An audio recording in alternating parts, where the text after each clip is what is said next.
to you is that company law will continue to get elaborate. It doesn't get smaller. It keeps getting, wider and wider and wider. It keeps getting larger. And I made reference to the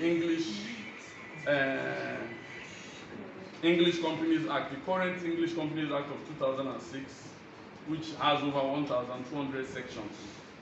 So CAMA is following the same tradition. We had the previous CAMA, which had about 567 sections. Initially, it was 650 or thereabout, but Part 17 of that act was transferred to what you call the Investment and Securities Act, and so it was reduced to about 650, 500 and something, 567 or thereabout. But the current act we have is quite broad and more elaborate. So we have 870 sections. Again, the parts are more. So now we are looking at A to G. So that should be about 7 parts: A, B, C, D, E, F, G. So we are looking at about 7 parts. The previous CAMA just had 4 parts, A to D. Are you with me so far? Yes, sir. Good. Another thing again, so these are the parts. So Part A deals with CAC, Part B deals with companies, Part C deals with LLPs, or what you call limited liability partnerships, and Part D deals with LPs, or what you call limited partnerships. Part E deals with business names, F deals with incorporated trustees, and then Part G deals with general matters. APC is Administrative Proceedings Committee, and a number of miscellaneous matters, repeals, and all that. So the Act has 15 schedules. So that is the Act at a glance. Can we proceed?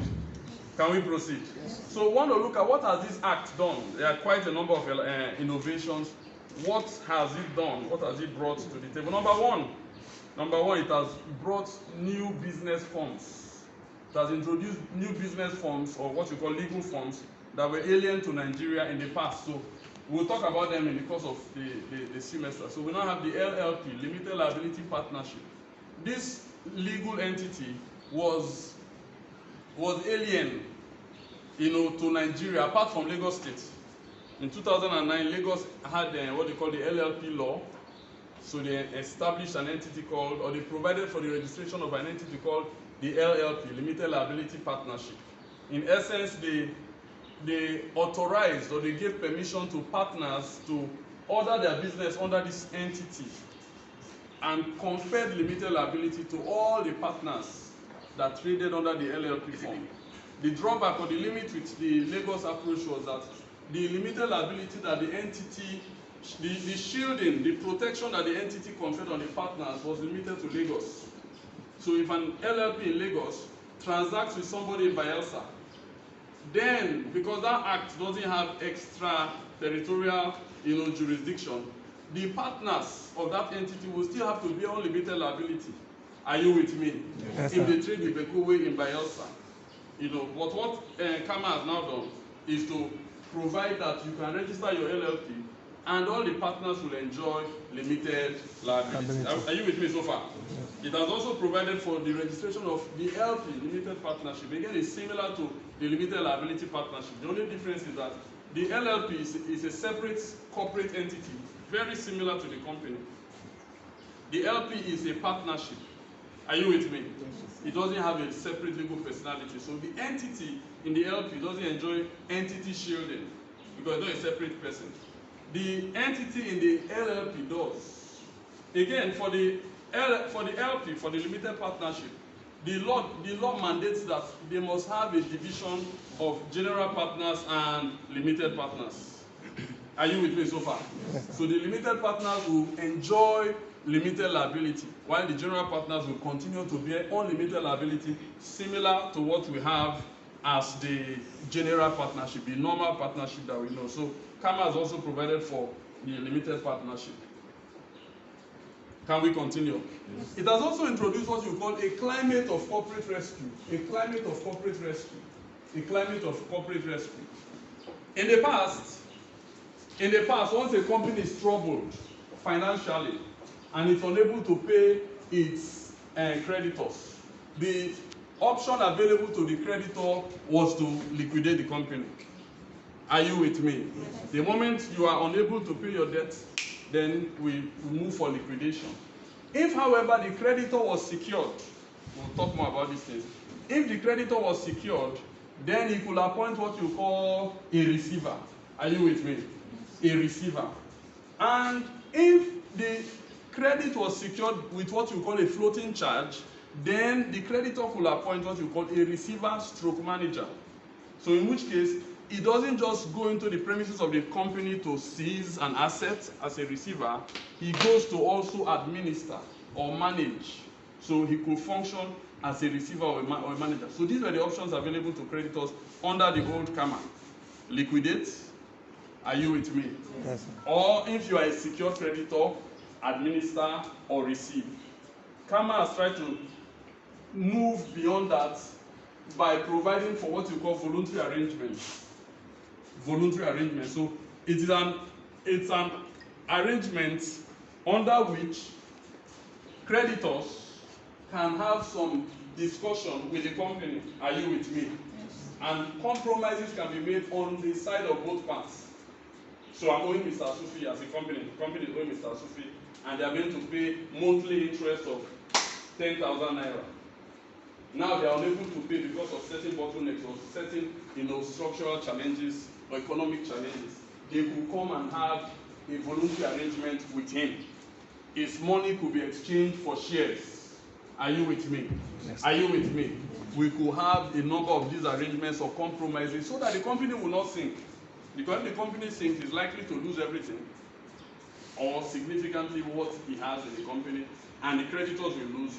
And in this case, company law is now looking at the broader spectrum of not just the company and the creditors, but also the employees. Are you with me? Because the moment the company goes down, employees go home, and there are a lot of societal repercussions. When these employees lose their jobs, we have mass unemployment, we have poverty, and there's always the tendency that it could lead to increase in what? Crime. Increase in what? Crime. Crime. People who are working will hardly think of stealing. Is it not so? Is it not so? Yes, when you are busy, you don't have time. People who have time to do a lot of these crimes are people who have time. So let's continue. Okay, so that is voluntary arrangement. The next one is administration. Administration, what you call corporate administration. A little bit similar to the receivership and the management, what we call receiver manager. But what CAMA has now sought to do is to, for the first time, provide a separate regime for administration. Once a company is unable to pay its debts, rather than jump to liquidate, CAMA is now saying that the company can go into administration. Are you with me? An administrator is appointed, the directors will take the back seat, and it now provides that there will be a moratorium. What is a moratorium? It's like a suspension. Moratorium. The creditors of the company, even if they have a right to enforce their security against the company, CAMA now says for a period of time they should hold their peace. It's a moratorium. Until the administrator is now able to enter into the company and see if he can rescue the company and get it back again to life. Because the whole idea is that government is more interested in companies being afloat than in companies, going down. So government cannot provide employment for, the populace. So, and that's where you start hearing about what they call corporate bailouts. Corporate bailouts. But we'll talk about it again. Okay, so another innovation which you will see is single member companies. I've written a number of articles about single member companies, 3 articles in the past, arguing for why we need single member companies. And thankfully, CAMA now provides that for the first time we could have single member companies. Again, in the past, under CAMA 90, we actually had single member companies, but they operated de facto. Are you with me? Yes. They operated de facto. As far back as 1897, when the House of Lords validated the arrangement of Aaron Salomon, single member companies became available, but they operated de facto. What do I mean by that? What do I mean by that? Under the 1862 Companies Act, before you could incorporate a company, you must have 7 shareholders. 7. And so a single member who wanted to carry out his business through a corporate entity had to bring in 6 more people to subscribe to the memorandum. But what he could do is that those 6 persons will be his nominees. Are you with me? Yes, so he is the major shareholder, and they are simply what we call nominees or dummy shareholders. They have no say in the business, they have no say in management. All the shares they have in the business, they are holding on trust for him. The House of Lords held that this arrangement is valid because it did not violate the express, wordings of the 1862 Companies Act. And so from that time till now, we've had single-member companies. A number of you here may even have companies. And when incorporating it, they may ask you, you have to be close to me because of my voice. The farther you go, they will not hear me. Are you with me? Yes, so as much as possible, you have to be around here. Okay, so if you want to incorporate the company under CAMA 1990, under Section 18, you are required to have 2 shareholders. So you bring in your wife, you tell her, honey, come and sign. She does not even know what she's signing, just that she trusts you, so she signs. She's a dummy shareholder. You run the company as a one-man company. So we've always had single-member companies. The problem was that the single-member companies that we had were not envisaged for by CAMA.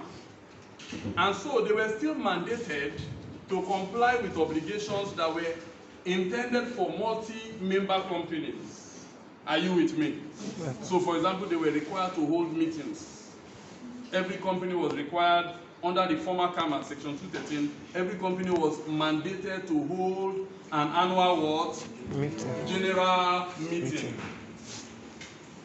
They want to amend the Memorandum of Association, they have to call a general meeting. They have to issue notices. Oh, whose phone is that? Is it my own? No. Please put your phones on airplane mode. Can we continue? Yes, sir. Great. I hope you are with me so far. Yes, sir. Please, if I'm too fast, remember what I'm doing is an overview, and that is why you have to get the recording and listen. If you want to make your notes, you can always make your notes. What I'm trying to say is that we always had single-member companies. It's not a new phenomenon. It's not new to us. The average Nigerian company, the average small company in Nigeria is a single-member company. But that single-member company operated de facto. Despite, number 2, those single-member companies were mandated to comply with obligations that were intended for multi-member companies. Because, are you with me? A multi-member company, before they can take any decision, they must go through democracy. Is it not so? They must call a meeting and they must do what? Vote. A single person can he vote? No. No. Now I have had my own company. My 2 children are my nominees. CAMA still says any decision I will take, I must vote. I must call a general meeting. And a number of these obligations, if I want to amend the memorandum or the articles and all that, I must comply with all these obligations. So it became burdensome. It became burdensome for a lot of Nigerians. And so what other countries have done for some time now has been to provide for single-member companies, which are usually private companies in most cases. In 1 or 2 countries, you may have a single-member company as a public company. But CAMA has now decided to toe the line of these other countries by providing for single-member companies. So any single-member company can now incorporate a company in Nigeria. Can we continue? Good. So you also see elaborate share, what you call buyback, share buyback provision. A share buyback is another word for it is acquisition of shares. A company can decide to reacquire the shares it has issued. So you see that in the old CAMA under sections 150 down to about 156 and all that. What CAMA 2020 has done is to now provide more elaborate provisions on share buyback. Hopefully we should look at that. Again, there are some variances with respect to dividends. We'll also look at that. Let's continue. Winding up by the court. What CAMA 2020 has done has been to add 2 more conditions under which a company can be wound up by the court. So in the past, under section 408 of the previous CAMA, a court can wind up a company if it is just and equitable to do so. Are you with me? if the substratum, the main reason for which the company was set up, is no longer there, and if it fails to hold what you call a statutory meeting, or to file what you call a statutory report, that's for public companies, under section 211. So what CAMA 2020 has done is now to add 2 more grounds in addition to those ones. You see that in section 4. The section is not here. So winding up by the court. So if a multi-member company falls, the membership in a multi-member company falls below 2, is a ground for which the court can on its own wind up the company, or where the condition precedent to the operation of the company itself has ceased to exist. It has also provided for administrative offenses. Administrative offenses. We'll look at that. In the past, if you notice from the CAMA that we have been using, number one, the penalties were very, very minute. You remember? Outdated. And then they were not able to deter wrongdoing. 50 kobo in some cases, 1 naira, 25 naira in some cases, and all that. So what some countries have done, countries like Australia and New Zealand, has been to provide for what you call penalty points. Penalty points. So for those countries, they don't state the sanction. Are you with me? So failure to file the annual returns within time, 20 penalty points. They don't state the amount of money. So they have a way of calculating it at every point in time for the penalty to be relevant and reflective of the current economic status. What other countries did, which has been more practical, has been to provide that the penalties for violations should not be embodied in the body of the statute, but in a separate regulation. So CAMA provides every company should file an annual return. Failure to file it within this time frame, the old CAMA will say, pay 100 naira. The new CAMA has said, failure to file, you have committed an offense, and you will pay a penalty to be provided for by a regulation. Why is that so? Why is that better? It's better because the Corporate Affairs Commission, in conjunction with the Minister for Trade, will now be able to amend these sanctions from time to time more easily than going to amend the body of the Act. Are you with me? Yes. Remember, to amend the body of the Act, you have to go to National Assembly, upper chamber, second chamber, consent of president, public reading, and all that. And we're talking about years to do that. But now CAC can easily meet with the Minister for Trade, and within one month they have issued regulations. They can amend and issue easily. And so the sanctions imposed now are meant to reflect current economic status and realities. 100 naira today may be nothing in the next 10 years. Yes, am I right? So if you provide now that the sanction is 100 naira, 3 years later you may need to increase that 100 naira to 700 naira. And so that is one of the things that CAMA has done. Can we continue? Good. Okay, I want to look briefly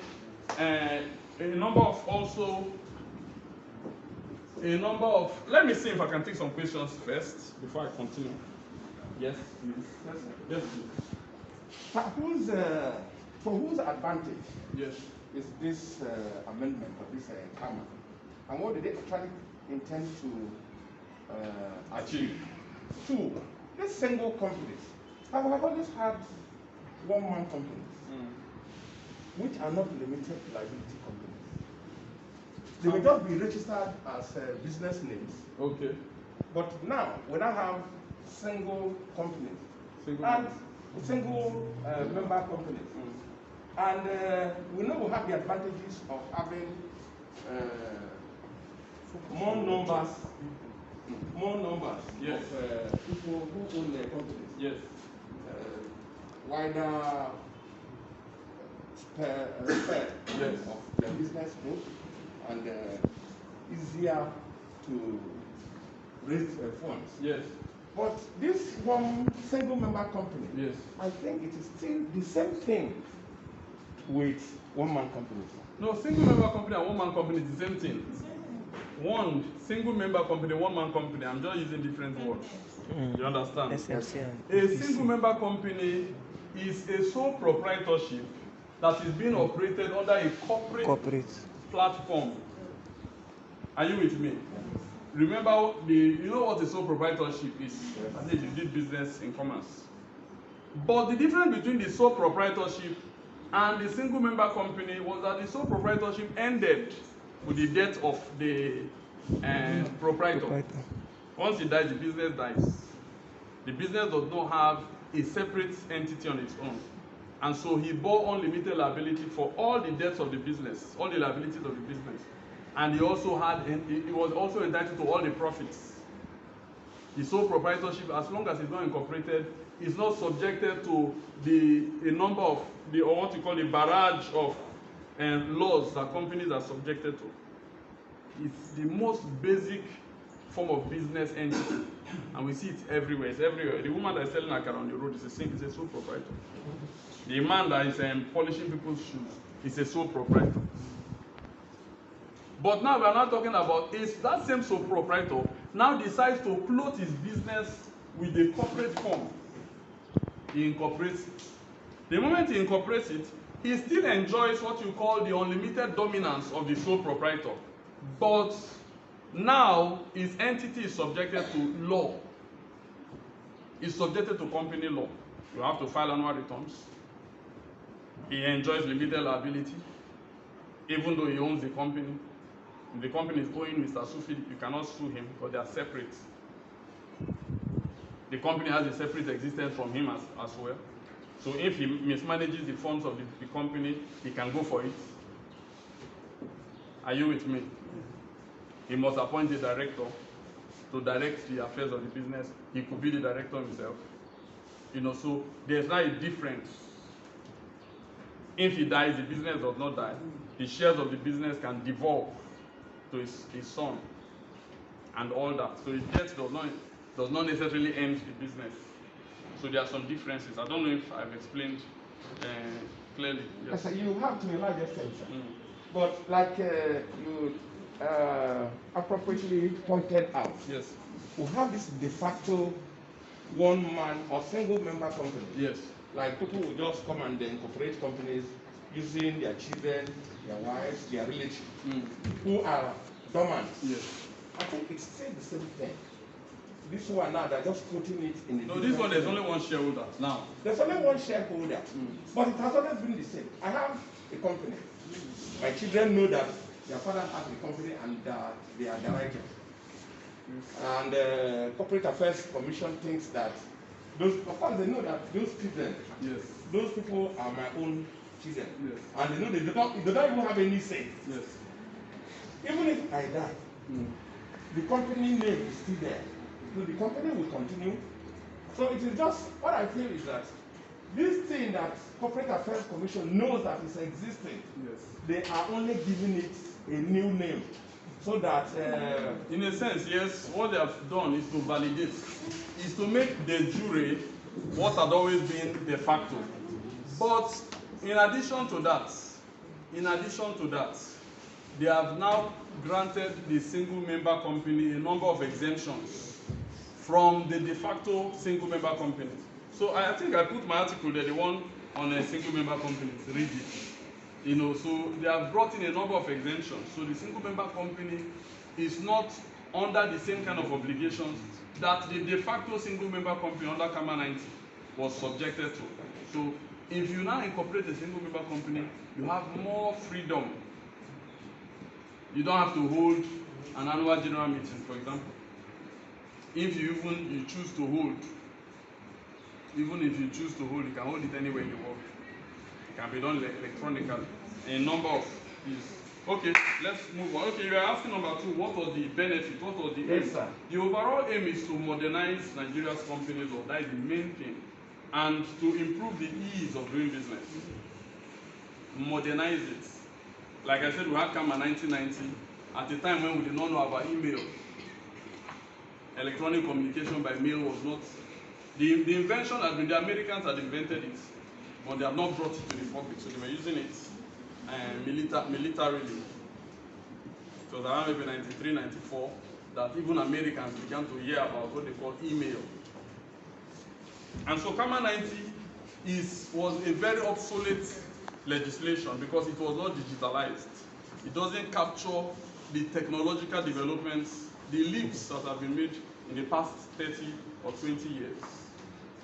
What this act has done is to embrace all those developments. That is why I sent you something. I don't know how many of us read it. The one I sent this morning on the digitalization. Who read it? This morning. It's like we want to hide something from some of you. They'll just put it inside book. Some of you, yeah, if I give you letter, I say, when this letter gets to you, kill this man carrying the letter. You will not even read. Not all of you, some of you. I put that in today, this morning, 1 page. You don't read. I'm not saying you see. It's not about you see. I said look it. I was already on the road, sir. There are some of you that will look. But the most of us, yeah. That's why you're adding weight. It's well. Can we continue? Okay. So number 2, I'm coming. Number 2 is to improve the ease of doing business in the country. How far has CAMA been able to achieve this is something I'm trying to investigate. But that is another objective. Because Nigeria has been consistently rated low among the countries of the world, in terms of ease of doing business. And for some years now, the Nigerian government has sought to overturn that perception. In the UK, for example, you can incorporate a company in 7 minutes. Nigeria is not necessarily like that, but things have improved significantly. It's not like that when we started practicing. So now we can reserve it. In fact, if you give me the name of your company you want to incorporate, I can reserve it in the morning, and by evening, I'm likely to hear from CS.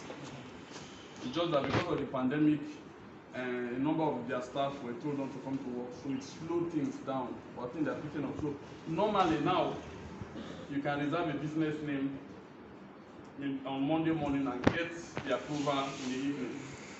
You can file your documents the next day, and between Monday and Friday, you should incorporate your company. But for the pandemic, things slowed down a bit. So that is a way of easing, the means of doing business. Are you with me? So one of the things that the Buhari administration has sought to do in petroleum law, if you remember, we talked about it. Sandra, you remember when we talked about Lake Oil case? Yes, sir. And I talked about a particular administrative order that the vice president gave. I've forgotten the number. The idea of that order is to the fact that if you apply to the government for a permit and you don't get that permit within the particular time frame, it will be deemed granted. You remember, Shemuel? Yes, and so Lake Oil went to court to argue that since they applied for the consent of the minister for the assignment of their interests, and the minister did not answer them in 2 years' time, then we should deem it as having been given. And the court held that no, it cannot apply, the order cannot apply retroactively. An order of the vice president cannot amend the provisions of the Petroleum Act. So that is the mindset that is brought here in CAMA as well, to improve the ease of doing business. So, for example, if you want to incorporate a company limited by guarantees, the law here states that you need the permission of the minister. The Minister for Justice, the AG of the Federation. So you apply to him for consent. If he doesn't respond to you in 30 days, then it is deemed granted.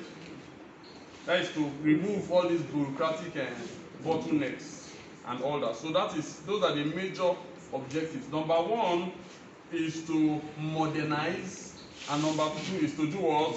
Improve. Ease. Yeah, ease. Yeah, let me take one more question. I thought I came with water. Yes. You talked about the monetary agreement provided by the new CAMA. Yes. Where creditors can now discuss with the companies on how to restructure the But I'm actually wondering how this. We cannot go into details now, because if you look at your scheme of work, most of what we are saying are already in the scheme. So if you want us to go into details on voluntary arrangement, wait. Is it okay? Okay, so I'm just running through most of what we should have done in first semester. Because in first semester we looked at incorporation of companies, and with respect to incorporation, Kama has also done a number of things. Let me just point out some of them. Now you don't need a lawyer to incorporate a company again. It's not mandatory. You know, you can still use a company. So you remember under the former section 35, subsection 3, after you have filled all your documents, before you go to Corporate Affairs Commission, you need to go to a lawyer to sign a document called the Statutory Declaration of what? Compliance. And so that was the major sanction that lawyers, please stop making noise. Stop murmuring. Listen to the man. You came all the way from your house, not to murmur. Just listen. Okay, so that was the main provision that lawyers used to seize the incorporation of companies. It now became the legal entitlement of lawyers. Accountants were angry. Other professionals of related professions were not happy that we had cornered incorporation to ourselves. And so they kept on pushing and pushing and pushing. And Corporate Affairs Commission decided to, I don't know why, probably according to them, to ease the process of doing business, even before CAMA was enacted in July 2020, began to publish on their websites that you don't need a lawyer to incorporate a company. All you need to do is to come to their office, and one of the lawyers in CAC will sign the Statutory Declaration of Compliance. So they began to remove money from lawyers' mouths. What they were doing was not necessarily legal, but they have now legalized it by providing now, under the new CAMA, that it's not mandatory that you use a lawyer. So the Statutory Declaration of Compliance can now be filed by the applicant, the person that wants to incorporate the company, 2, by his agent, or 3, by a lawyer. So you could still use a lawyer. But if you're going to use a lawyer this time, the lawyer must have, he must notarize the declaration, or go to the Commission of Oaths and get it stamped. So that is where we are now. Okay, just a second. Let's move on. Okay, so basically that's what I'm talking about. Yeah, so the Memorandum of Association, remember again when we looked at it in the first semester, that the Memorandum of Association of a company must have, for a public company, we used to have the authorized share capital. You remember? Yes, and the minimum amount then was, is it 10,000 for private companies? How much for public? 500. 500, yes. So CAMA has decided to increase that, to up it to 100,000 for private companies and 2 million for public. And they have changed the name from authorized share capital to minimum share capital. Again, in the past, section 27 and section 99 of CAMA 90, the subscribers to the memorandum among themselves must take at least 25% of those shares among themselves. CAMA has removed that requirement also. We talked about the ultra vires doctrine in first semester. Did we do that? Yes, sir. Great. And we looked at the history, we looked at section 39, subsection 1, 2, 3, and all that. I asked people questions on that in the exam. CAMA has also further whittled it. Remember, they've not abolished it, but they have further whittled it down by providing that the objects of a company are unrestricted by default. Unrestricted by default. So section 39 in the past provided, section 39(1) of CAMA 90 provided that stick to the objects clause. 39(3) said if you don't stick to the objects clause, it doesn't really make anything void. Any contract or transaction you enter into is not void purely on the ground that you do not stick to the objects clause. What CAMA has now done now is to say the objects are unrestricted. So you cannot go to court again and say, my lord, they went out of the objects. They were incorporated for photographical business, but now they went into banking. You can't even list that because by default the objects are unrestricted. But But the articles of association and the memorandum can still limit. So now it behoves upon the persons who come together to form the company to limit themselves. And if they do that, the company is still bound to stick to the object clause. Let's move on. Okay. Yeah, incorporation of guarantee companies. Again, you remember in the past, for a guarantee company, the persons who came together to form the company were mandated among themselves to take up a minimum of how much? 10,000 naira. That was the guarantee, minimum. Kama has removed that. You no longer have to state the amount because the 10,000 is just nonsensical anyway. It's a laughable amount, is it not?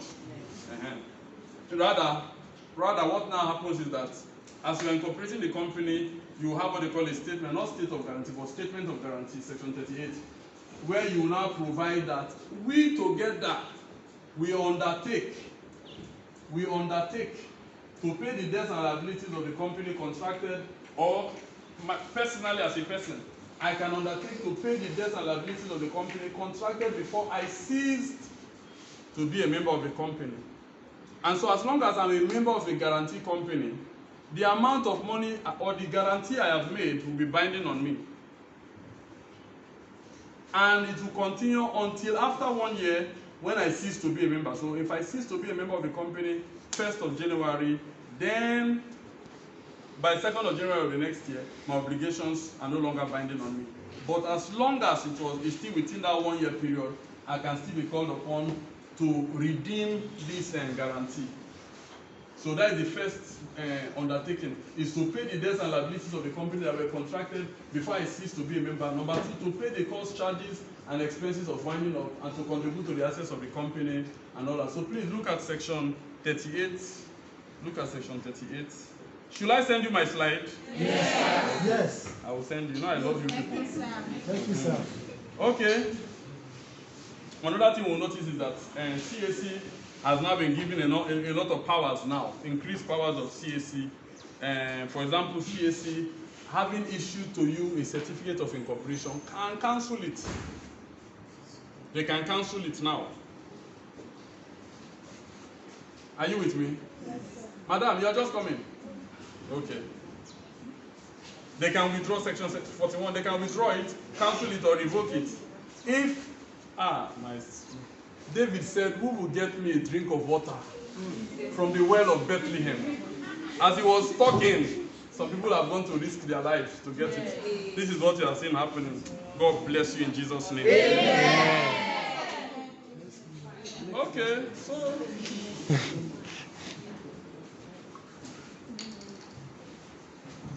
so that is one. So CAC can now do that. They didn't have that power before.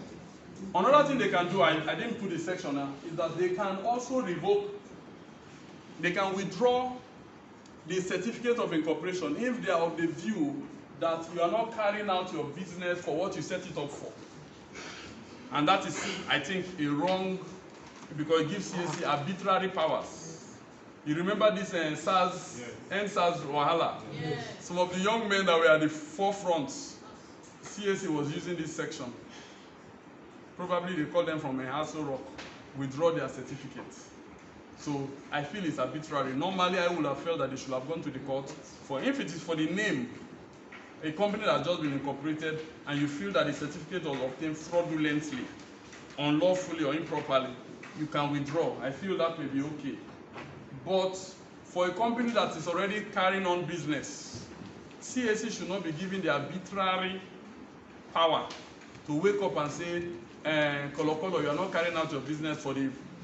Do they follow him everywhere he's going to? You are not carrying out the business for the purpose for which you set it up. Remember that the object of the company is unrestricted. So it could have been set up to carry out Gary business. He now decides to fund NSAS protest. That should not be a basis to withdraw. That is my opinion. You know? But the good thing is that no matter the decision CAC takes, it's still subjected to judicial what? Review. Excellent. Is this Seturara or Mandamos? Which of them? And Seturara. Yes. Alfred, thank you for being by my side. Okay, another thing again you will have heard about it, very controversial, is that CAC now also has the power to suspend the trustees of incorporated trustees, registered incorporated trustees. How many of us heard about its controversy? Mr. Stephen, any of it? Which one? When KAMA was enacted in July last year, there was an outcry against it, particularly from churches. Yes, because they said that CAC, and I've forgotten the section, but we'll get to it. CAC now has the power to unilaterally suspend, and that is power. For a country like Nigeria, they feel it can be abused for religious or tribalistic purposes, but it's not new. In the UK, what you call the Charity Commission, because in the UK we have two different entities for regulating companies and incorporated trustees. Are you with me? Are you with me? An incorporated trustee is a non-profit entity, so it's not regulated by what you call the Companies House. It is regulated by what they call the Charity Commission, while companies are regulated by Companies House. A charity is meant to be set up for the advancement of a non-profit purpose. Yes, is that so? Yes. And that is why, among other things, that they don't pay tax, as far as Nigeria is concerned. And so, if you set up a church, for instance, and you say the aim of this church is to advance the gospel of Christ, help the poor, help the weak, you had a vision, and this is what God told you, go and help my people, and we now find out that you are living luxuriously. The money that is paid to you annually is more than what top bank executives are paid. And everything is done legally. There's nothing illegal. So the board met, they approved your salary. The Charity Commission in the UK can step in. They can step in and say, no. It happened to one of our top Nigerian pastors in the UK. They cut him. And don't call any name, don't call my father in the Lord. We have fathers. But it happened. So that idea is what they have brought from Nigeria, from UK to Nigeria. But Nigeria is not UK. It's a country that is deeply divided along religious lines. That is why the country has not made progress. Because that idea is not bad. But because of our deep division, it can be politicized. You understand? So one religion can use it to oppress the other religion and all that. So they say, better leave it the way it used to be. Let's manage ourselves. But it's there anyway. It's there. It's still there. Any question? I remember very well that when we were talking about section 27 with respect to the objects of company, the KAMA 2020 has provided that the objects are unrestricted. By default. And, yes, by default. And now in section 41, they're telling us that CAC has the powers to withdraw the certificate of incorporation if they feel or if they find out to them that you are doing a different business from what you registered the particular business for. Isn't it contradictory? That's what I just said now. After I get the video and listen, that's what I already said, that it's contradictory. So what would be the possible solution to this conflict? You have to go to court. No law can be perfect. It's a law that's made by men. So, but it may be contradictory, but let's see how it will play out. That's what I'm trying to, you can sit down. That's what I'm trying to say, that you may be going too far to give CAC such arbitrary powers. If they say a business, a company that is set up is now doing something illegal, and on that basis they want to withdraw, that is different. But to say we are withdrawing or we are cancelling your incorporation because you are doing something else, they may be going too far and may be contrary to the provisions of Section 27, which makes the objects of the company unrestricted by default. Let's rush. Okay, so common seal has been dispensed with. In the past, companies must have a common seal, has been dispensed with, and a number of that. Okay, so let's briefly look at KAMA and the digitalization of Nigerian company law. KAMA and digitalization of Nigerian company law. CAC may now receive applications in hard copy or through electronic communications. You don't need to take your documents, to Corporate Affairs Commission and drop hard copy.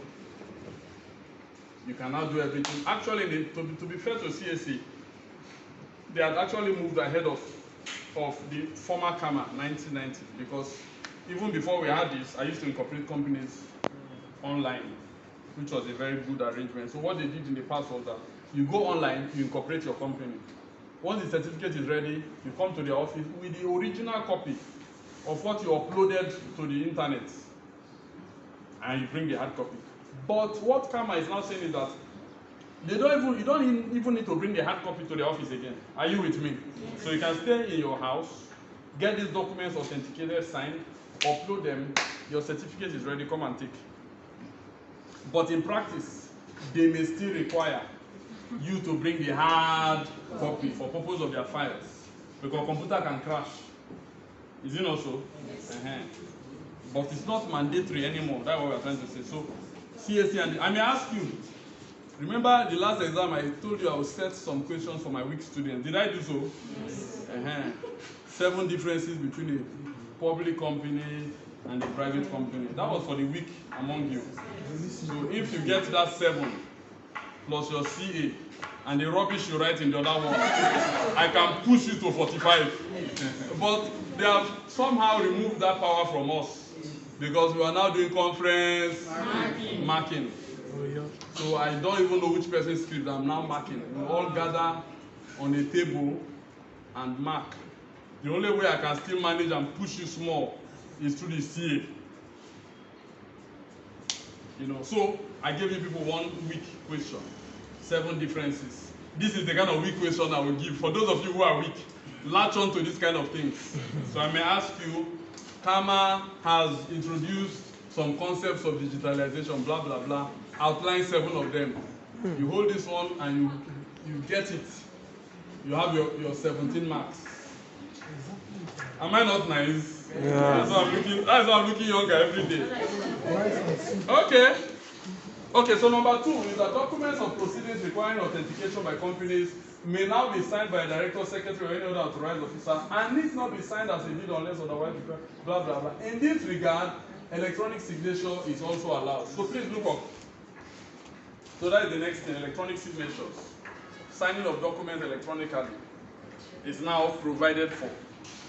So that is another concept introduced. Transfer instruments may now also be transmitted electronically. Transfer instrument, let me explain. You want to sell your shares. Normally in the past, section 120 to 125 of the old Kama, you will need to execute an instrument of transfer and give it to the person you are selling your shares to. Then you will give him your own share certificate that CAC gave to you. So that person will take these 2 documents, your instrument of transfer and your own share certificate. He will now go to CAC. CAC will look at it and receive it. Cancel the old share certificate. Give him a new share certificate. Enter his name into the register of members. Are you with me? Yes. All that process can now be done electronically. That's what we're saying. Transfer instruments can now be transmitted electronically. The next one, resolutions requiring voting of members or directors may be done electronically, subject to the articles of association. Again, so voting can be done electronically. E-voting, those are some of the things we have been canvassing for years. It has now been brought to bear. Thank God for that. So again, documents required to be annexed to annual returns may also be delivered electronically. So we're looking at CAC and the digitalization of Nigerian company law. So if I ask you, give me 7 of them, you should have this one in your fingertips. Another one I didn't add here is that you can now hold meetings electronically, particularly for private companies. This has addressed the issue of time and expense and inconvenience. And almost all of us here have been involved in online meetings. Is it not so? Yes, sir. Because of COVID and all that, we now have Zoom meetings. And even before Zoom, in my petroleum class, we used to have meetings like that. In the past, we didn't have such arrangement, but thank God that the technology has now made up. For what we are having here is that the law is trying to catch up to the technology, which is a good arrangement. Please, we'll soon be done. Just give me some time. Greater disclosures. So, Kama now makes requirement for greater disclosures. For example, a person who has significant control over a company or an LLP is now required to disclose that fact. What is significant control? We'll talk about it in the course of our study. Again, a person who is a substantial shareholder of a public company is now also required to disclose that fact. Again, when you are incorporating a company now and you are submitting the names of your directors, you are also required to submit his residential address to CAC. Are you with me? And for us, for me, I feel that it has its advantages, but it's also dangerous because we are facing a lot of security problems. These are public documents. So I have not just put my head office address, I have not put my residential address. But what CAMA has tried to do to capture that is that when you are incorporating the company, for those of you when you start to practice, when you are incorporating the company, there's an option for the residential address. You will submit it, but you will pay something to CAC. They will not upload it publicly. So CAC has that information, but it's not uploaded publicly. Let's move on. Okay, so reforms to the private company. Reforms to the private company. Reforms to the private company. I will just run through them. May be formed by one person now. I've already said that. That's single member companies. But we still have multi-member private companies. Does not necessarily have to hold an AGM if it is a small company. I sent us something about a small company. Yes? Yes, you have not looked at it. One page. Yeah. It's one with us. So please look it up. Yes, just a minute. Okay. It mustn't appoint the secretary. You know, consent of all the members is required. I'll send you my slide, please. I cannot explain everything here. Okay, let's talk briefly about meetings. Meetings, reforms to meetings again. Electronic meetings of private companies can now be held. AGMs are no longer mandated for small companies and for SMCs or single member companies. My daughter, come and sit here. Are you writing something else? Are you with me in this class or you're there? Are you sure? Okay, don't lose focus. Okay, can we continue? Yes, sir. Okay, yes, another thing CAMA has done is to divide the power of the chairman of the company from the MD. For public companies, for purposes of corporate governance, the MD has to be separate from the chairman. It's one of the corporate governance principles that for purposes of balance of power on the board, they should separate. The person who is MD should be separate from the person who is chairman so that they will check one another. Mr. Sufi was telling me recently of somebody, they tried to bring this principle in a company and so they removed the MD and made him chairman. But the MD's office is on top of the chairman. The chairman's office is on top of the MD's office. And so the MD is what you call a dummy MD. The chairman is still a de facto MD. You know, but that concept is what CAMA is now saying. I hope I'm clear enough. Yes, sir. Please, if I'm too fast, draw me back. Yes, my son. Sir, reading that article you sent on small companies and its exemptions, through the message of UDP, and even up to now, I have not found myself. Okay. And I believe some persons in this class, you have been some appealing that you at least explain that one page stuff because it looks more like a textbook. And I don't understand. Which one? The one I sent today? Yes, this morning. Okay, a small company, you can sit down. A small company is defined, because you know we are just new to, the law is new to us, so we have not mastered the sections here.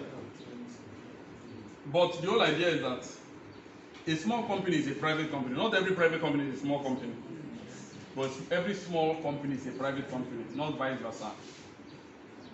And the major criteria that they use to determine if a company is small is the turnover. I think no, it shouldn't be more than 60 million. Is it 60? Yes. No. 60 or 1. Look at it, but just understand that you can look it up. Look it up. But the whole idea is that a small company must not have a turnover beyond a particular threshold annually. That is the first thing. And so if a company is a small company, what CAMA has sought to do is to confer upon such a company a number of exemptions or privileges. That is the whole idea. So you now go and look at what I gave to you. That is the whole idea. So look. Sir, please, yes? I cannot understand it. The article is just looks more like a blunder. Like the whole thing is just mixed up. We don't know if it was how it have to go. I don't know if you can just help us. No. Later, I'll look at it and later. Excuse me. Yes, sir. I think this new karma is trying to twist the arms of rich men who want to establish companies. You know, before now you can say Manuel Ido Asufi, Chairman, Managing Director, Yeah. Please, let's listen to him. Mid-Gen Global Resources. Yeah. But now, somebody who doesn't know anything about how this company was formed, you want me to just concentrate as the chairman. Shemuel from Nembe, who was not there. He didn't provide money for me. He didn't do anything. I only just said, Shemuel, please come. Be my director. And knowing fully well that it is not possible, it was very difficult for me to start Shemuel. Arbitrarily, I will not come and make him a director or a managing director. Knowing fully well that if I sack him without following due process, he's going to liquidate my company, he will take me to court, and then the company will suffer. So by doing this, don't you think they're also trying to Okay. discourage investors? No, let me explain. That's why it's called a public company. It's not a private company. The word public means that the company is not your own. Okay, It's for gone- public companies. Only public companies. It's gone out of your hands. And this is applicable mostly to what you call listed companies that are quoted on the stock exchange. You know, from the 1990s, we began to have what you call the corporate governance move or movement. And the corporate governance movement arose because of the collapse of a number of huge multinational companies. And after the collapse of those companies, not just in the UK, in Italy, in the US we had WorldCom and Enron. In the UK we had a company called Polypec, a number of them. After those companies collapsed, committees were set up to investigate why these problems, why these collapse, why did these companies collapse. These various committees that were set up now began to publish their findings. Those findings, we have what they call the Ampere report. In South Africa, we had what they call the King's report. In the US, there was also a report that led to the enactment of a law called the Sarbanes-Oxley Act of 2002. A number of these reports brought out their findings for why these companies collapsed. And one of them was that there was too much concentration of power on one person. So they talk about imbalance of power in the board, one person controlling everything. And so they recommended that for every public company, we should have a separation between the chairman and the MD. The chairman should be a non-executive director, somebody who does not necessarily have a stake in the company, and who is able to bring in his experience and maturity to tame managerial excesses. So that concept had been recommended. My daughter, you will soon leave the class. You and okay? I've been looking at you since. Don't snap them. I will soon send you out. Calm down and listen to the lecturer. Can we continue? Yes. My beautiful daughter. Okay. Sir. Yes, I'm coming. And so even in Nigeria, what you call the Institute of Directors, they brought out their Code of Corporate Governance. Institute of Directors, Code of Corporate Governance, I think that was 2003. They also recommended that for public companies, separate MD from chairman, so that the chairman will tame the excesses of the MD. Because the MD is the executive director, we'll talk about it in directors. But he is the person who leads the charge of the other executive directors. All the other executive directors are employees of the company. And so they are beholden to him. He's the organ that they know. Then we have few non-executive directors. Old men, mature people, rich people. So you can bring Bill Gates, for example, as the chairman of my company. Is he looking for money to eat? No. So the idea is that because he doesn't have anything he wants to benefit from this company, he's just coming to help the company. He will be able to bring an independent outside view to the board to bring a balance of power to the board. That is the whole concept. And that is what Kama has now solved. But for the private company, so if you don't want to be subjected to this, you want to exercise unfettered dominance, then you can continue to operate through the private company. I don't know if that is clear. No, sir. What my argument is still the same thing. Here is a rich man who has a private company, Yes. but for the advantages of getting a public company, Yes. he now goes into public limited liability company, PLC. For example, Dangote. Everybody knows that Aliko Dangote is the owner of the, Dangote, even if he says PLC. Jumobia is the owner of Zenith Bank. Cecilia Ibru, even if they said they have sanctioned her, she's still the owner of Oceanic Bank, now Eco Bank, Hallmark Bank, and so many, this one owned by Saraki. So all these banks, they were, or all these, some of these enterprise outfits were private companies. But along the line, because they want to get more shares, more money, Yes. so that the public will now bring in their shares, they now made it public limited liability company. If Kama continues to twist the arms of we the investors, don't you think that we will be discouraged? No. Instead of attracting investors, we will now be pursuing investors. Okay, let me explain. What Kama has done is just more or less formality. For all these companies you are talking about that are already listed on the stock exchange, they're already subjected to these obligations. They are already. Because before you list your company, you first of all have to subscribe to what they call listing requirements of the Nigerian Stock Exchange. After that, you'll be subjected to the Investment and Securities Act. Then you'll be subjected to SEC, that is Securities and Exchange Commission, SEC's Code of Corporate Governance. And all of these codes I'm talking about, they still require separation of chairman from MD. So Kama is only trying to catch up with what is already happening. You understand? Okay, let's run quickly. Reduction in multiple directors. So I'm looking at meetings now. Meetings. For the private company, like I said, the private company can now have just one director. It's no more mandatory. Secretary is also not mandated for private companies. And for the small company, please look up section 394. Young man, look at section 394 for clarification of what a small company is. Okay, so I've already talked about new forms and new developments. I think we should be done. Then I also talked about offenses and all that. So basically, yes. Yes. So basically I believe you all have the Kama 2020. Who doesn't have it? 2020. Yes, Kama 2020. You don't have it. Okay, so yeah, those who have the soft copy can send it to those who don't have and start to read. So basically what we have tried to do is to have an overview of what Kama has brought to the table, what Kama has brought, the innovations of Kama. So I'll take some questions and then we'll call it a day, taking time.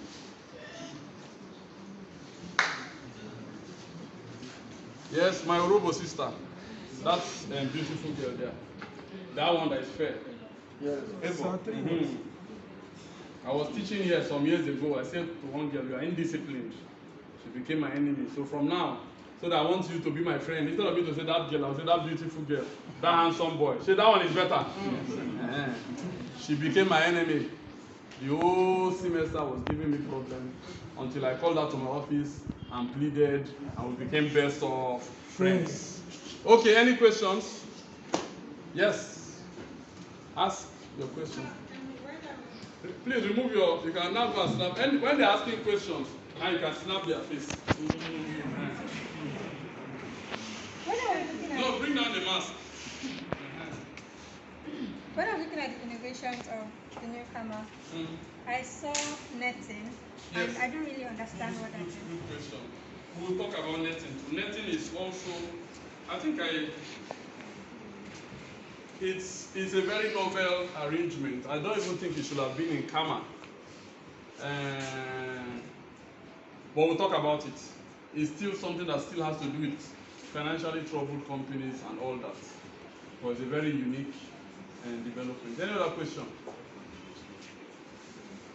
No question, so we can call it a day. Where is the attendance paper? Where is the attendance, please? We will not use this kind of paper. Yes, I'm going to make a new one. I beg you.